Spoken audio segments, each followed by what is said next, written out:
Hi everyone, and welcome back to Be Like Christ. We're talking about Matthew chapter 21 in 5 minutes. We've got outlines like you're about to see up on the screen and videos for each chapter in the Gospel of Matthew. If you want these outlines, you can get them in the link to our website down below. If you want to support the creation of free resources like this so other people can have them and learn about the Bible, there's a link to our Patreon account down there as well. So chapter 21, when did the events of chapter 21 take place?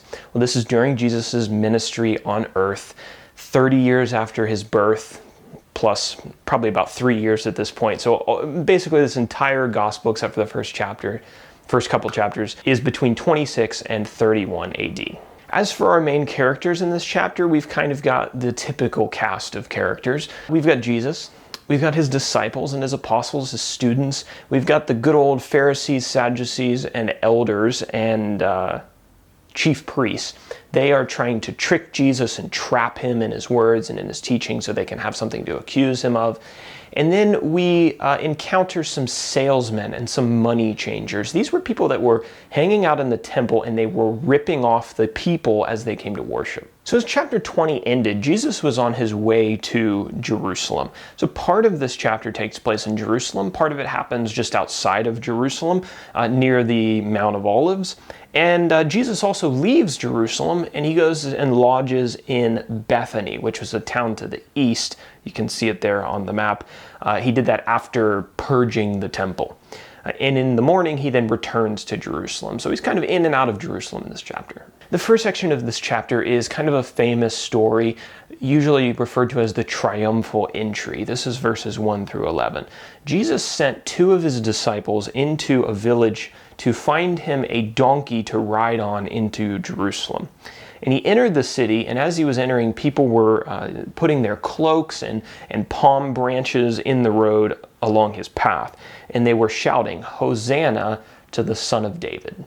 Another famous story in verses 12 through 17, Jesus cleanses the corruption of the temple.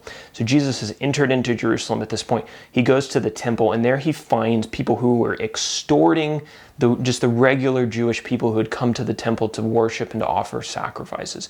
And he threw over their tables of money and he drove the animals out because the temple wasn't a place to be ripping people off when they were just trying to serve God. Afterwards, there were a lot of handicapped people who came to Jesus for healing. And the priests really objected to this and Jesus being there, but Jesus rebuked them for their ignorance. Jesus then leaves Jerusalem, goes to Bethany, and then he comes back to Jerusalem. And in verses 18 through 22, on his way back in, there's this story of Jesus cursing the fig tree. So Jesus is headed to Jerusalem and he sees this fig tree, and the fig tree doesn't have any fruit on it.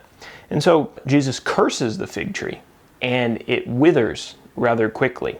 And he told his disciples that they would do greater miracles than this if they had faith in God. I've titled the next section, "By What Authority Do You Do These Things?" verses 23 through 27. The chief priests and the elders, they came up to Jesus and they wanted to know by whose authority he taught and did his miracles and who authorized his ministry. Jesus said, "Well, I'll answer your question if you answer mine." So he asked them, "John the Baptist's ministry, was that from heaven? Was it divinely, did it come from God or did it come from men?" Now this was a very tricky question and it caught these Jewish leaders in a bind and they refused to answer Jesus' question because they were going to get in trouble either way. So Jesus refused to answer their question as well.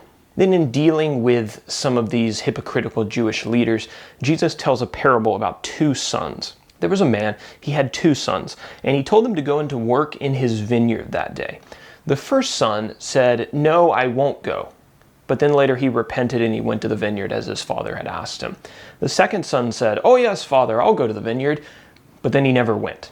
And Jesus used this parable to illustrate that the tax collectors and the prostitutes and the sinners were going to enter into the kingdom of heaven before the hypocritical Jews. And then another parable concludes the chapter in verses 33 through 46, the parable of the untrustworthy tenants. There was a man who hired some tenants to take care of his vineyard while he was in another country.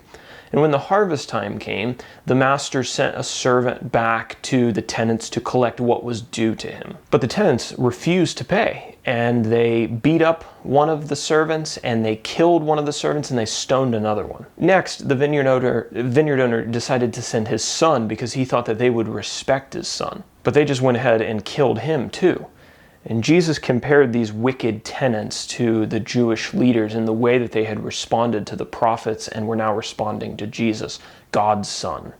For our big picture, our broad look at this chapter and how it fits into the rest of the Bible story, I think one interesting thing is that the Jewish leaders here in the first century, they were struggling with the same sins that their fathers' generations past had struggled with, rejecting God's messengers.